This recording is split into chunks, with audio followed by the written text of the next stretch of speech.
Welcome to all of it. We got all of it. All of it. All of it.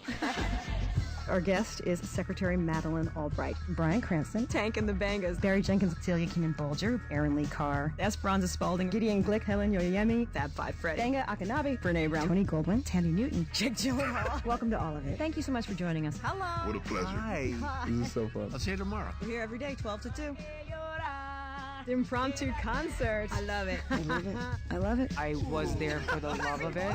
You must tell the truth. I'm sure everyone's perspective is unique. There's a lot of truth about the pain of being an immigrant, but they're jokes. We find the funny. It's our strength. At what point do you think women's health care will stop being a political issue? When half of Congress can get pregnant. Ran out of words, but we do what we do. We don't have no board, so we got to trade twos. So we trade twos, I was this really dope groove. And Allison was so nice to meet you.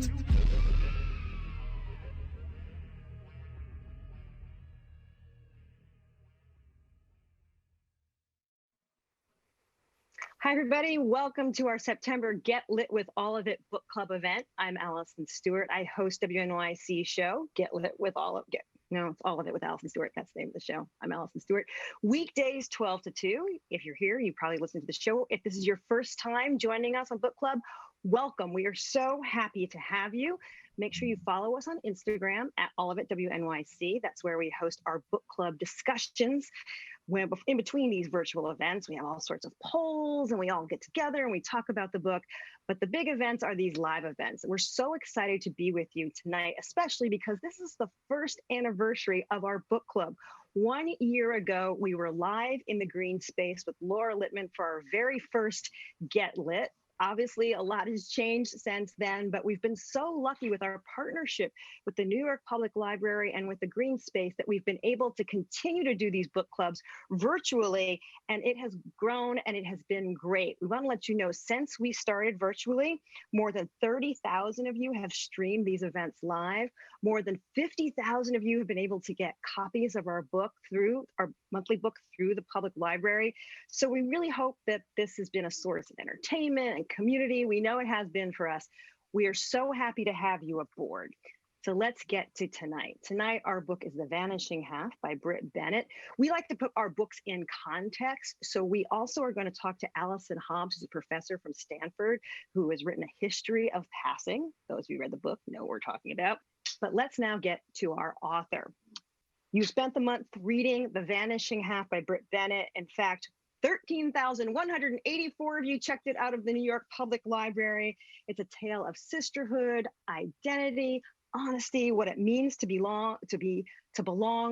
It has been longlisted for the National Book Award. It has been optioned by HBO for a huge sum of money. It was a huge bidding war. And we are so thrilled to have Brit Bennett join us for our September Get With. Hi, Brit. Hi, thanks for having me.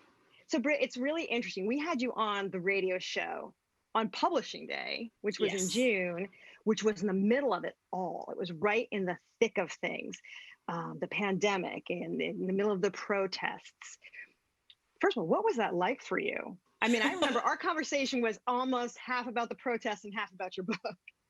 Yeah, it was strange. It was strange. My book came out the day that everybody was posting the black squares on Instagram. So it was truly such a particular and specific moment in what has already been an extremely strange year.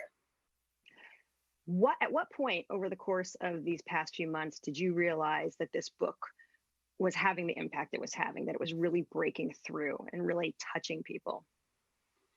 I guess when I started to hear back from readers, I think it's strange. You never really know how people are going to respond to a book, and particularly releasing a book virtually where you don't have any type of face-to-face interaction. You're not meeting readers or booksellers. You're not signing books. You're really just kind of in your living room talking at your computer screen. So I think a lot of it has been being able to, receive DMs and messages and comments from readers who were really moved and really passionate about the characters in this book. Let's dive into the book. Places like Mallard do exist, these sort of color-struck towns. When did you first hear about a place like Mallard, and what bells went off for you that this would be a great setting for a book? Yeah, I heard about it, maybe 5 years ago from my mom, who's from Louisiana, and she was telling me about a town like this that she had heard about as a child growing up in rural Louisiana. And I think immediately, as soon as she was sort of offhandedly mentioning it, immediately my novelist brain took over and was like, "That is a setting. That's a setting for a novel. I think it's a very specific place, which is always interesting. I think when you're thinking about a novel." And it's also a place that comes with a lot of problems. And that's the perfect thing that you want when you're thinking about how to start a novel. You want to start with some type of a problem. So as you were thinking about Mallard and you were thinking about this, the story started to develop, what was it you wanted to interrogate about race through this town? I think a lot of things. I think I wanted to interrogate just the absurdity of race. I think the kind of the ways in which I think that we sometimes feel like we have very clear definitions of race, when in fact the reality is a lot murkier. The idea that that race has these very real implications on all of our lives, but there is something flimsy to those racial categories that end up having these very tangible effects, like in the lives of these characters. So early on in the book, Desiree returns with her daughter, Jude, who's very dark-skinned, to this town where everybody is super fair and likes it that way and wants to keep it that way. And it's a real spectacle when they show up. Like, people are gawking outside of the windows and stuff. What did you want us, the listeners, us, the readers, to understand about the town by making it such a spectacle that this little dark-skinned girl shows up? Yeah, I mean, I always knew whenever I was working on this book, I always knew that was where I wanted to start, was the image of this very light-skinned woman holding the hand of this very dark-skinned child, and them being the spectacle in the town.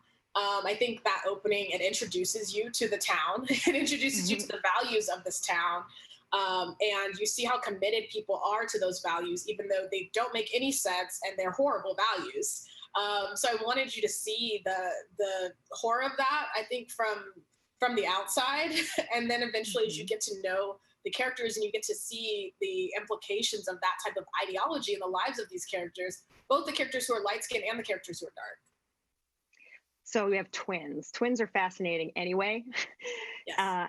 And obviously they need to be twins so that Jude can recognize Stella later in life. She needs to be able to see her mother's face on someone else's body. But you definitely wanted to make sure that they were distinct. What characteristics did you want to imbue with each, so that we got a sense that Desiree and Stella were two very different people, even though they were twins? Yeah, I mean, I did not want them to be so polar opposite. I think that's sometimes the way in which we think about twins, where either they're clones or they are just complete strangers. I wanted to craft this relationship that you saw the closeness and that inseparability as they were children. You saw the ways in which their personalities influence each other, but also these are women who live the vast majority of their adult lives apart, and they spend most of the book physically apart. So I wanted to think about the ways in which their personalities are complementary to each other, but also there are ways in which they sometimes are overcompensating for each other. There are ways in which, Stella is very quiet and Desiree is outgoing. And at one point, Stella asks herself that question, like, is she only outgoing because I'm quiet? And am I only quiet because she is outgoing? They're constantly sort of checking each other in that way. And even when they are physically apart, they're constantly still thinking and reevaluating their own personalities in light of their sister's absence. Why doesn't Desiree have the same idea, like, I can make this choice to pass? I mean, I think that the way I think about them is I think that Stella has this very strong self-preservation streak. I think that she is the type of person who is going to do what she needs to do for herself above anything else. I don't think that Desiree actually has that. I think Desiree thinks that maybe she does it first, where she thinks, oh, I'm going to leave home and I'm going to go be my own person. But she's the one who's really homesick. She's the one who ends up actually returning to this town that she claims that she hates, and actually returning to be with her mother. So I think that that's a big part of it to me, was thinking about this and thinking about their choices, not so much about their relationship to whiteness, but more about their relationship to family or community, or their relationship to their own ideas about their independence. We're going to talk to Professor Hobbs in a little bit, but what kind of research did you do about passing? Yeah, I'm so excited that Professor Hobbs is here because I loved her book. Her book was really important for me. And I think in part of it is because she talks about in the book that often when we talk about passing, we think about what characters are gaining and not so much what they lose. And to me, that was such a guiding principle as I was thinking about this book, was that it's kind of obvious what Stella stands to gain when she's passing, is that, you know, she stands to gain wealth and privilege and power and the big house and the nice neighborhood. But really, what does she stand to lose? And that was what I wanted to center on, of thinking about her lost connection to her family and her community and even herself. So that was a really important book for me.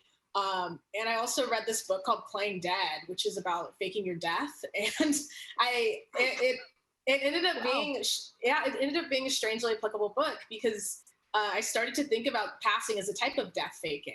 That is essentially what Stella does, where she sort of psychologically kills off her family and psychologically kills off herself. And the book kind of looks at people who have faked their deaths and then who have gone on to assume these new identities and who have become so committed to those new identities that when they've been called out, they sort of refuse to acknowledge their previous life. And to me, that was precisely what Stella does. And I think writing about passing became, in a way, I think more accessible for me when I even just took it out of the context of race, as strange as that maybe sounds. But it was sort of a slanted way to get at the topic that I think focused more on the emotions of what she was doing than any of the sort of heavier feelings of race and community and skin color and these larger things that I was thinking about. Let's talk about when we first meet Stella. It's at a homeowners association meeting. A Black family, a wealthy Black family with a famous family member moves into town. She does not want it. She says, you must stop them. If you don't, there'll be more. And then what? Enough is enough. There's this Black woman passing as white saying, we can't have the Black family in our homeowners association.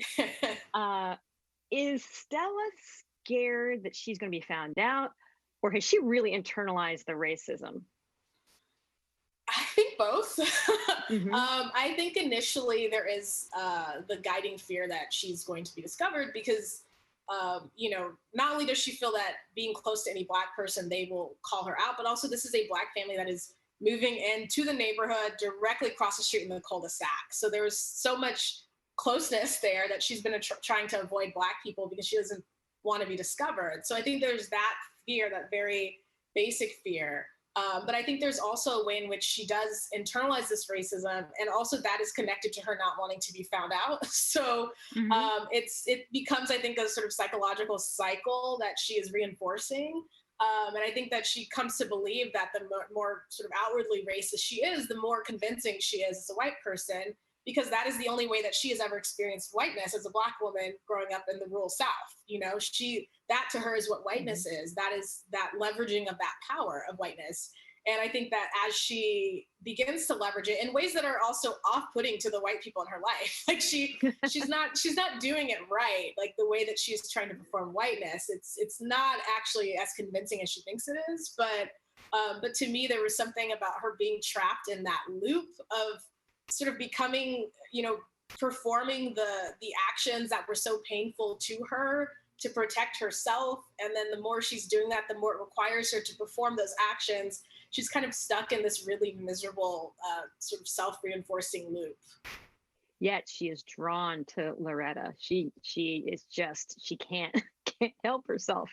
She's, and you know, we asked our readers why Stella was drawn to this woman who she has a little bit of fear about. One reader said, from Stella's perspective, Loretta had an enviable life, laughing with friends. Another one of our readers said on one of our Instagram polls, she reminds Stella of Desiree. And another said, she's jealous that Loretta is living the life Stella thinks she could not have. I think all of those are correct. I think all three of them are correct. And I think for me, I was really fascinated by that relationship. The idea of Stella finding herself drawn to this person that, as you said, she is afraid of, and this, her sparking this relationship that she knows is dangerous, but still not being able to keep away because of the ways in which Loretta presents this alternate life for her in a lot of different ways, whether that's reminding her of her sister or also presenting to her a life that she'd never imagined that she could have, but clearly she could have. Everybody who's watching, you're going to get a chance to ask Brit questions. You go to Instagram. You can do it through, if you're watching on YouTube, Instagram at all of it WNYC. The questions are already lined up, so I'm going to go for a few more minutes. People have a lot to ask you. Let's bring in the daughter. So Stella's daughter, Kennedy. Why did you name her Kennedy, first of all? I think for me it was a little funny. It's just naming this entitled child with this name that connotes so much power and prestige and privilege. To me, was something that I just enjoyed. Just made you laugh yourself? Yeah, it did. What is Stella's lying about her life? How has that affected her relationship with her daughter, even though her daughter doesn't know yet? Yeah, I think it really strains it. I think it's easy to kind of dismiss Kennedy as this brat, but eventually, as I was working on the book and thinking about this character, I began to feel really sorry for Kennedy. The idea that she wants to have this relationship with her mother, she wants to be close to her mother, but her mother keeps pushing her away, and she doesn't understand why. She has no context for why her mother is so guarded and so hidden, and she starts to think that her mother just doesn't like her. And there was something so devastating about that to me, to think about that and to think about Kennedy inheriting so much trauma from her mother, but having no context to understand it. I also found the husband such a useful device for Stella just not being seen as a woman, not being seen as an intellectual, not being seen as a Black person. Like Stella just isn't seen. Yeah. Yeah, Blake is pretty clueless. So I loved him as a kind of well-meaning, but, somebody who would never consider himself racist or sexist, but very clearly is more interested in kind of, he's complicit. He's complicit in all of these systems, but thinks of himself as being a very nice person. Well, he's one of the reasons the daughter is spoiled. You used the word brat. We asked our listeners in an Instagram poll whether they felt empathy for Kennedy by the end of the book. Oh, no. No, interestingly, 58% said yes, 40% said no. That's pretty good, actually. That's higher than I thought it would be. Were you thinking that perhaps we should be empathetic to Kennedy as we were writing it? Did you have empathy for her at all? I think I eventually did. And really a lot of that was through writing that section in her point of view, which I was not planning to at all. I never thought that I was going to go in her point of view. But once I spent a little bit of time there, again, I felt sad for her about her relationship with her mother and the way in which she is so unmoored as she kind of wanders through the world. She has there's nothing really to tether her anywhere. She doesn't have this kind of sense of community to return to. There was a lot about her life that I did feel sorry for. But that being said, I also understand why people are not shedding tears for, as somebody called her, a Brentwood brat. So I understand it, but I'm surprised and glad at least 58% of the readers felt a little bit of empathy for her. Little, as they say, little tiny violin. Tiny violin. Yes, that's totally fair. How does the truth change Kennedy's understanding of herself and herself in the world? I think that was a big question that I wanted to write toward because, I think you see it a lot with people who do like 23andMe results and they believe their race to be one thing and then DNA says something different. There's some people who kind of spiral into these like existential crises of I never knew myself. And there are other people who completely ignore them and just continue on the way they were living. So to me, there was something really interesting about diving into that question with Kennedy and thinking about how she was going to react. I think that it's something that certainly unsettles her. But I loved the idea of her like trying to gesture towards what she considered authentic Blackness and finding that as hollow. The idea that she's going to find a Black boyfriend and that is going to kind of unlock the mystery to herself. She has this very shallow kind of essentialized view of race that she is the kind of walking embodiment that is not true, that there is no sense of essential Blackness. That is the truth of her life, but she's still not able to see it and still is searching for some type of essential Blackness to awaken inside of her. Let's switch over to the other mother-daughter duo. Desiree's daughter, Jude, as we mentioned, is very dark-skinned. And then she grows up in Mallard as a dark-skinned girl. What impact does that have on her? I mean, I can't really describe it any other way than violent. You know, I think as I was working on the book, I wanted to make it clear that this is not the same as, you know, people, oh, you know, you get teased for wearing glasses or you wear braces and people call, you know, it's not that type of teasing. It is something that's so insidious and violent, and it does something to her. And to me, that's what I wanted to explore, was that even after Jude leaves Mallard and she goes far away and nobody even knows what this town is where she ends up, she still carries that with her. And she spends her whole life trying to undo that violence of this town that taught her how to hate herself. Jude has a desire to reconnect with her father, even though she understands that her father was violent towards her mother, and she remembers it well. Why is she still drawn to that idea of her father? Yeah, I mean, I think a part of it is that her father looks like her, or she looks like him, rather. Right. There is this experience that she has of growing up in this town and feeling so on the outside of it, and seeing her father as someone who looks like her, and feeling, and also I think associating him with her life before Mallard, which, I mean, not that it was great. Obviously, her mother was in this abusive marriage and she was aware of it, but the way that she was treated growing up in a city like DC was different than growing up in this really color-struck town. So I think that she has that feeling of nostalgia that you can sometimes cultivate once time has passed and you're able to kind of look away from the actual brutal truth of a situation and romanticize it a bit. But I think she also, as you said, she struggles with knowing that there was no romantic past, that it was horrible, that her father was terrible to her mother. And even if she tries to romanticize that relationship, it was never some perfect relationship. Jude's boyfriend, Reese, is a trans man. Did you always know that was going to be part of this book in some way? I don't think so. I knew that I wanted Jude to escape Mallard, and I wanted her to fall in love. I knew I wanted to write this big sweeping love story for her.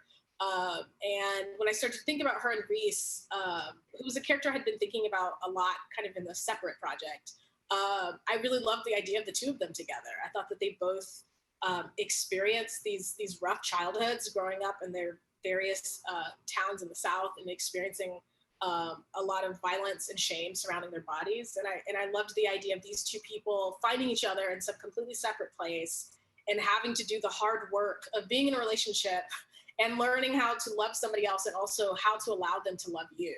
And to me, they were both on that journey together, and there was something really moving and beautiful to watch them try to go through that journey and grow together in that way. Let's talk about when the cousins encounter one another. Why does Jude keep going back to Kennedy when Kennedy's just so awful? Jude just keeps coming. I mean, I think a lot of it was I started to think about like Jude kind of working Kennedy. Like Kennedy thinks that they're kind of becoming friends. And from Jude's point of view, that is very much not what's happening.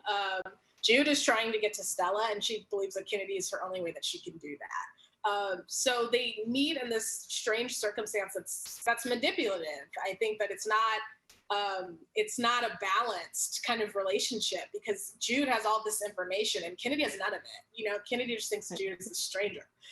So Jude kind of enters the situation with a sense of power, but then is forced to kind of give up a lot of that power to Kennedy to keep her around. You know, she has to become like servile around this girl to get the information that she wants. And there was something really fraught and uncomfortable to me about that relationship of power that was at play when these two people are meeting and they're forced to kind of do this dance so that Jude can get the information she wants about her family. Let's talk about the twins reuniting. Yeah. I mean, there are myriad ways you could have had this happen. I'm curious if you had, 10 different ways this could happen, or you always knew it was going to be the way it happens in the book. Yeah, I had a lot of different ways, and also a lot of versions where they never met again, where they just kind of went their separate ways. So there were a lot of different iterations of it. I think for me, ultimately, I know there were some readers that were like, why didn't Stella return for their mother's funeral at the end? They wanted to see that big reunion. But I think for me, that never felt emotionally honest. It didn't feel that that was what I knew to be true about Stella. Like I said, she has a self-preservation streak. So to me, she is not going to return to Mallard out of sentimentality. She's going to return to it out of survival.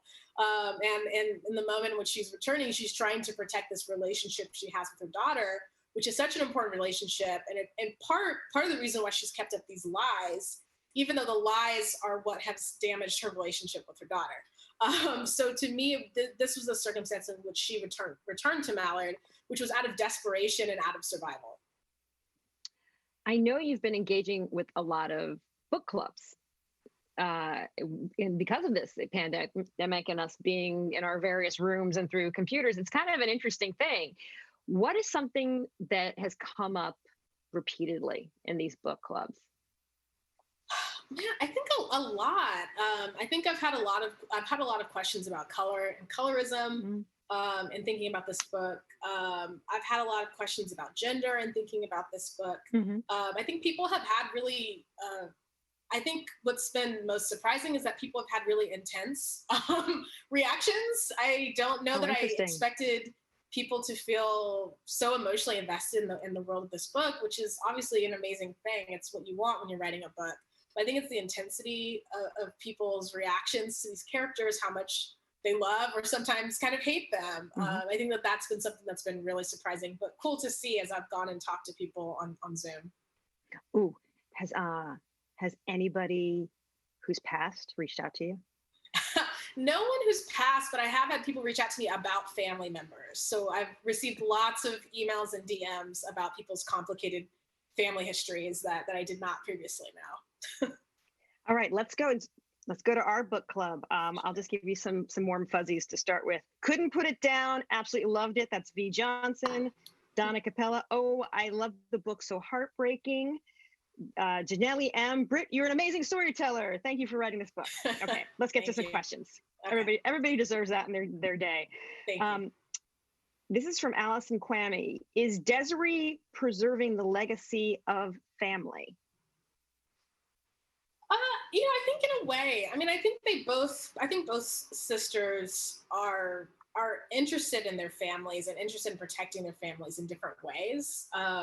I think that obviously Stella is willing to separate from her immediate family, but she's also often, acting to preserve her relationship with her daughter and her husband. So I think they're both interested in family, but I do think that I was interested in the idea of this lineage that is severed.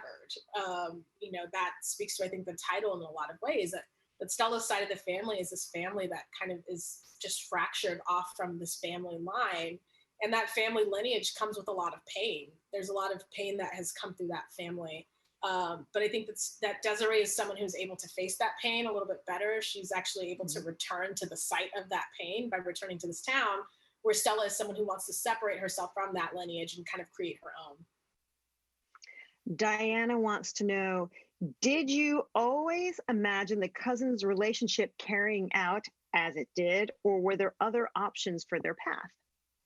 I think there were other options. I always knew that they were going to reunite, or they were going to meet at some point and collide in that way. I think the surprising thing for me was imagining their relationship continuing on. I think originally I thought, well, they'll see each other again in New York and that will kind of be it. But I really loved the idea of them remaining in each other's lives, sort of orbiting around each other in this way that they're not going to be best friends. They're not going to have family reunions, but they'll check in on each other every now and then.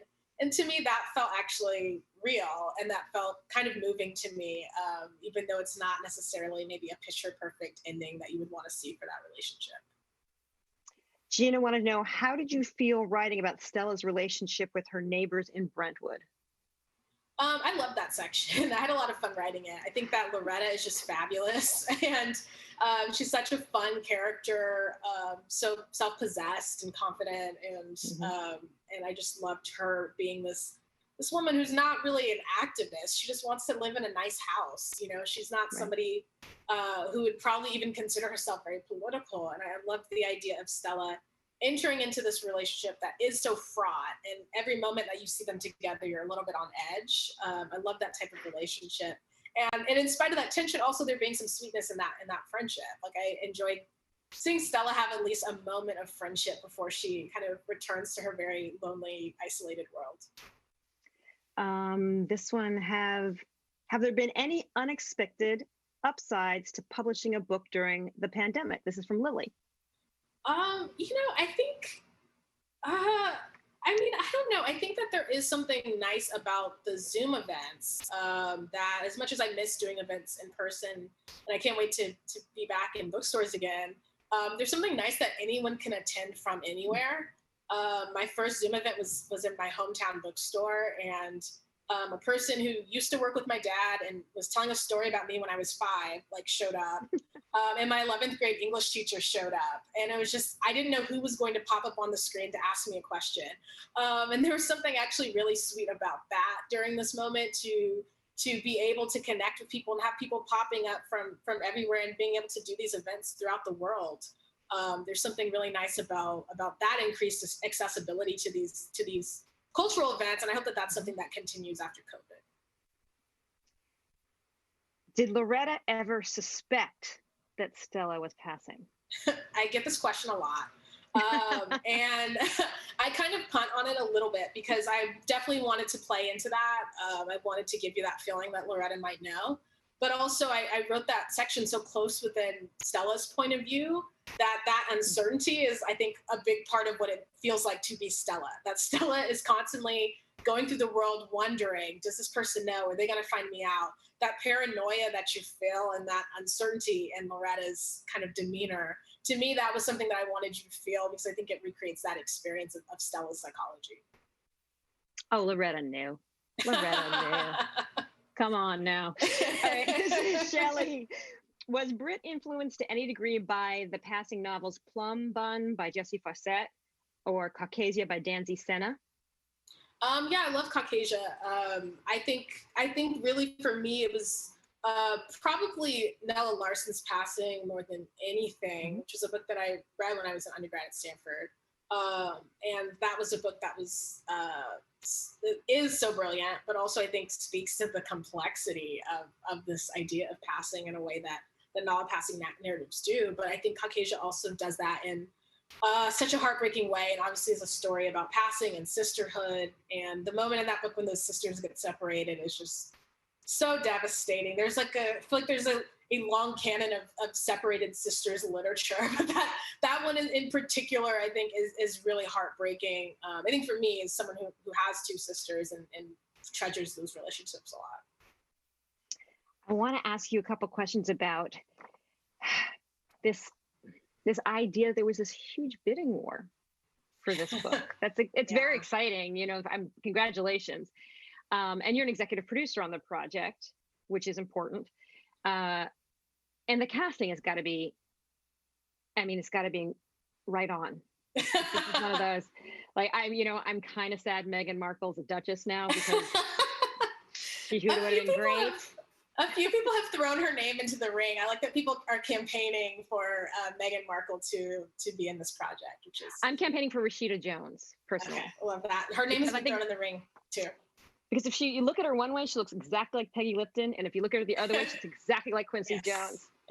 Yes. No, she's great. It was such a strange experience. I've been sheltering in place by myself. So I'm just in my apartment fielding phone calls from, these really important people in Hollywood. So it was all such a strange experience, but I was so thrilled to land at HBO. I think that they make great television and particularly great adaptations. And I think you're right that the casting has to be very precise in this show for narrative reasons. So I don't envy whoever is going to make those final decisions, but I am excited to see that this is a very, to me, it's a book that's about the complexities within Blackness. And I love the idea of being able to assemble a team around it and assemble a cast that's diverse and complex in the way that the characters in the book are. My moles tell me you're working on something involved with music, your next project. I am. Yeah, I'm working on a new novel. And it's about singers who have a lifelong feud. So it's been really fun to dive into this very different world than The Vanishing Half, and particularly a world of glamour, and also to to write about hate, which is different. It's interesting to read about rivalries and think about what is it to sustain the feeling of hate for somebody for years and years and years. It's fun. Before I let you go, is there anything that you haven't gotten to say about this novel that you really wanted to? I mean, I think I've been asked a lot of questions about it, and I think it's been fascinating for me to learn new ways to think about the book from the conversations I've had with people about it. Some people are really interested in passing. Some people are really interested in colorism. Some people have never heard of colorism. It's been such a strange experience to see where everybody's kind of familiarity is with the topics of the book. But like I said, I'm really glad that people have had such a warm and enthusiastic response to these characters. Well, Brit Bennett, we are so excited for you. Thank you so much for being our author this month. People were so engaged with this. We would get comments every day. People had a really good time. I think it really helped bring people together as we're all in this together. So Brit, thanks so much. Thank you. Thanks for having me, and thanks for reading, everybody. We hear at All of It, we like to put the books that we pick in context, especially when it deals with historical topics. So tonight, we're delighted to be joined by author and professor Allison Hobbs. Allison is the Director of African and African American Studies at Stanford University. She is the author of the book, A Chosen Exile, A History of Racial Passing in American Life. And she joins us now from California. Allison, thank you for being with us. Thank you so much for having me, and happy anniversary. Thank you, ma'am. So a lot of Black families hear the stories that there is somebody in the family who's no longer in the family. They passed over. Somebody's in Chicago or Michigan. This happened to you as well. And would you mind sharing that story? Sure. This is exactly the way I came to write my book. My aunt told me a story about a distant relative of ours who grew up on the south side of Chicago and who really lived a life like any Black child of her time. So this was in the 1930s and 40s, and she went to an all-Black high school, and she did all of the things that Black children would have done, but she was very light-skinned. And her mother decided after she graduated from high school that it was in her best self-interest to leave the south side of Chicago, to leave this community and this neighborhood that she was so comfortable with and knew so well, and to move to Los Angeles and to pass as a white woman. So our relative did not want to do this. She did not want to leave her family and her community and the only life that she had ever known. But her mother was determined. And so she moves to Los Angeles. Eventually she marries a white man. She has children that know nothing about their past or nothing about their mother's past. And then a few years later, she receives a very inconvenient telephone call, and it is her mother, and she's calling to tell her that she has to come back to Chicago immediately, that her father is dying, and it's a dire circumstance. And our relative says to her mother, "I can't come back. I'm a white woman now. This is the life that you created for me. This is the life that you kind of forced me into, and I don't have a choice anymore. I'm now a white woman. There's just no turning back." It's a dramatic story. You know, there have been very famous people who have passed. Carol Channing, I think probably is one of the most famous. A woman named Anita Hemmings was the first Black graduate of Vassar. And her roommate at one point suspected it and said she was profoundly brunette. One of my favorite things I've ever heard described, light-skinned Black person. But part of the deal is, Anita Hemmings was trying to hide. And that's part of the deal. People who decided to pass need to hide. They're frightened, like Stella in the book. How do you go about researching people who don't want to be found? That's a great question. And that's certainly something that I struggled with. And I was really convinced once I heard this family story, I was really convinced that there was a history there, that there must be a way to find people who don't want to be found. And I started to kind of just cast a very wide net, first kind of looking at the papers of novelists like Nella Larson and others who wrote about passing. And in many cases, those novelists had some experience with passing themselves, or had just been kind of fascinated by the topic and had written about it in some of their correspondence, or knew other people who were passing. And then I also turned to family histories. So I looked at a whole set of family histories that had been collected at Howard University during the 1930s and 40s. And what was very fascinating to me was that there were so few of those family histories that did not talk about a relative that had passed. Almost every student had to say at some point in their family history, I don't know this part of my family. I don't know what happened to my mom's side of the family because they passed as white and we lost contact with them. And so I started to realize that the story of passing was very much a story of loss. And it was a story of disconnection, and it was a story of heartbreak, and that it also was not just about the person who passed, but also about the community and the family that surrounded them. So by sort of trying to tell the history and trying to tell the story of the people who were affected by someone who passed as white, I was kind of able to start to put some of those pieces together. Passing isn't a uniquely American phenomenon, but is there something unique about American passing?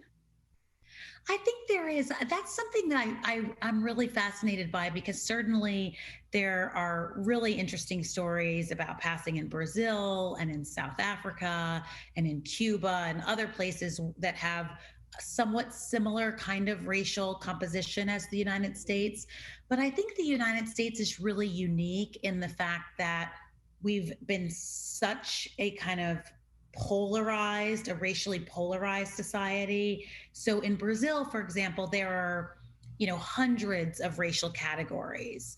And so passing just has a very different kind of meaning there. It's also possible to kind of change your racial identity based on your socioeconomic status. And that's something that really has not been possible in the United States. Certainly, people who have a higher socioeconomic status have greater advantages and greater opportunities, as we see in The Vanishing Half. But it's not that you can actually change your racial identity because of money. Whereas in Brazil, there's this expression that money whitens, which is something that I don't think we really have in the United States. So I really think the difference in the United States is that we've had this historically incredibly bifurcated society based on race, and that's been really entrenched in the law. And so I think that's why these stories about passing become so much more kind of sensational than they do in other countries, where there's sort of less, where there's more gradations between racial groups. Professor, would you mind answering a question from somebody in our audience? We've got people. I'd love to. All right. Absolutely. From Geo, are there any gender differences in those who pass? Is it mostly women who pass? That's a great question. So what's very interesting is that I don't think there are gender differences. I think that passing is something that's it's equally possible for men and for women. But I do think that there are different kind of limitations. So for example, if we think about the antebellum period, if we think about the period of enslavement, it was very difficult for women to pass and to leave a plantation, for enslaved women to leave a plantation, because they were likely more kind of constrained by family, by children, whereas a man who could pass might have more mobility. He might be able to leave a plantation because he might be able to travel more than an enslaved woman would be able to travel. So I think it certainly depends on the time period, but in general, I think it's probably pretty even. I mean, another thing that's very interesting when we think about gender is that once a woman had a child, if she had a child who was very light skinned and who could pass as white as well, then her whiteness was kind of legitimized, or it was sort of sealed. Like she was definitely white because she had produced a white child. A man could often make the argument that that child was not his, and he could sort of turn away from his wife and his child, or his partner and his child. So there are some ways that I think gender plays a role in how passing could occur. But I think for the most part, it was probably pretty even in terms of the opportunity to pass. I know for people of a certain age, passing is, and just from research I've done and work I've done, is older Black folks, they get angry about it. Like, once you go over, you're not coming back. I heard that a couple times. And one thing that Brit was talking about at one point is, and maybe in another interview, not ours, but that she didn't want to put a judgment on Stella. And I'm curious, in terms of your research, what is the role of judgment in passing? I also really wanted to tell a story that would create a sense of empathy. I wanted to tell a story that would show the complexity of race. It would show the really tremendously difficult kinds of situations that people who are racially ambiguous confront. And I also had read a lot about judgment, particularly about people who passed permanently. So who sort of passed and never looked back. There seemed to be less judgment about people who passed situationally or occasionally, or sometimes it would be called 9 to 5 passing. So maybe you're passing just to get a better work. job. Yeah. Exactly. So there was less judgment about that. And partially that was because I think many Black people felt that, well, this is a good way to kind of get over on white people. I mean, there's a really great essay by Langston Hughes called Fooling Our White Folks. And basically he says, look, if white people are going to be prejudiced, if they're going to be biased, if they're going to prevent Black people from having any access to socioeconomic mobility, then why not pass? This is the one thing that a lighter skinned Black person could do to kind of get ahead.